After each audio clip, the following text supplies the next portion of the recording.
untuk hukum di Indonesia ini seharusnya sih seadil-adilnya ya. Jadi nggak tajam ke atas, nggak tajam ke bawah, tumpul ke atas, harus merata. Jadi mana pun yang salah tetap harus dihukum. Kasus penganiayaan yang berakhir dengan hilangnya nyawa Dini Sera Afianti oleh Ronald Tanur yang merupakan anak anggota DPR memasuki babak baru, di mana ada tindakan suap di dalam proses peradilannya. Hal ini tentu membuat publik geleng-geleng kepala.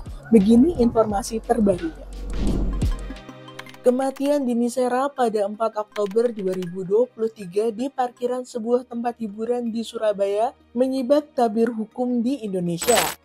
Video kamera pemantau yang merekam proses kematian Dini pun viral. Pelaku kekerasan merupakan kekasih korban sekaligus anak dari anggota DPR yang saat itu masih menjabat. Seorang saksi bahkan menyebutkan bahwa lengan korban sempat dilindas oleh pelaku. Korban pun dibawa ke rumah sakit dengan diletakkan di dalam bagasi.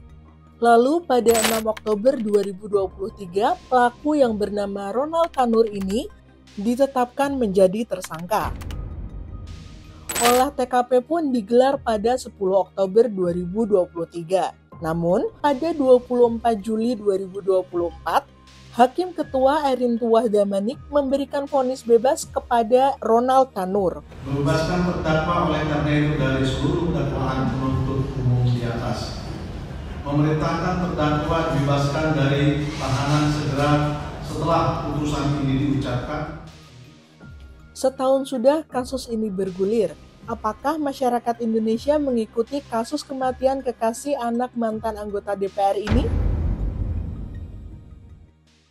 Nggak terlalu mengikuti sih, ya mengenai penganiayaan itu memang sangat kejam sih, nggak termasuk itu keji lah. Kalau ngikutin dari awal sampai akhir sih enggak sih Mbak Dimas. Kalau desus-desusnya atau mungkin cerita-cerita dari luar sih dengar sih. Parkiran itu. Iya tahu. Masyarakat pun tahu bahwa ada yang tidak beres di vonis bebas Ronald Tanur. KY pun memeriksa 3 hakim yang mengadili kasus ini. Ketiganya adalah Erintuah Damanik, Mangapul, serta Heru Hanindyo. Hingga pada 22 Oktober 2024, Mahkamah Agung menganulir vonis bebas Ronald Tanur dan memvonis 5 tahun penjara. Sehari setelahnya, Kejaksaan Agung menangkap ketiga hakim yang membebaskan Ronald Tanur atas dugaan suap. Lalu pada 24 Oktober, mantan pejabat MA Zarof Richard ditangkap di rumahnya.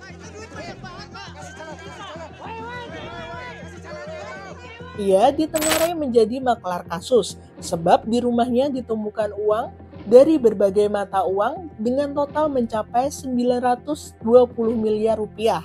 Selain itu, ditemukan pula 51 kg emas. Bagaimana pendapat masyarakat soal fenomena suap hingga mafia di peradilan Indonesia? Dari berita-berita sih bilangnya gitu kan. Kalau saya sih kayak kejadian kayak gini kan sebenarnya mungkin sering disampaikan di berita-berita ya Mbak. Mungkin itu benar atau enggak, tapi sih saya mungkin percaya itu suap menyuap itu hanya terjadi di plus 26 kali ya, bukan di Indonesia. Mungkin yang di plus 26 itu memang banyak suap-suapan kayak gitu sih. Dengar-dengar sih iya, kalau itu saya kurang jelas deh kalau nominalnya. Pokoknya kayaknya itu ada dengar-dengar. Ya mungkin para hakim ini masih pada lapar kali, pada butuh uang, makanya pada suap-suapan. Coba kalau udah kenyang, ya bakal main suap-suapan, ya kan? Itu harusnya mendapat hukuman yang setimpal ya, karena buktinya juga udah jelas, CCTV dan segala macam. Cuma ya balik lagi hukum nggak berlaku secara adil, malah melihat kekuasaan segala macam, jadinya pelaku bisa bebas dengan hukum tanpa hukuman. Usai bebas 3 bulan, Ronald Tanur pun kembali ditangkap pada 27 Oktober di perumahan Victoria Regency, Surabaya. Ia akan menjalani hukuman selama 5 tahun penjara. Apakah adil? Enggak. Apalagi misalnya sampai meninggal kan, terus keluarga yang ditinggalkan juga pasti ngerasa itu benar-benar gak adil banget. Kasus meninggalnya Dini Sera oleh kekasihnya Ronald Tanur menguak fakta bahwa peradilan di Indonesia masih jauh dari kata adil. Tapi masyarakat masih menggantungkan harapan agar Mahkamah Agung bersih-bersih dan berbenah. Harapan aku semoga kedepannya nggak ada lagi yang namanya sogok nyogok, terus hukum bisa berlaku secara adil tanpa melihat uang apalagi maupun kekuasaan. Untuk hukum di Indonesia ini seharusnya seadil-adilnya ya, jadi nggak tajam ke atas, nggak tajam ke bawah, tumpul ke atas, harus merata. Jadi mana pun yang salah tetap harus dihukum. Kalau saya sih inginnya sih banyak yang bikin jaksa atau mungkin penegak hukum dan juga terkait dengan hal-hal yang lain mendukung hal itu sih. Saya harap sih bisa jujur dan tidak terpengaruh dengan adanya uang seperti itu.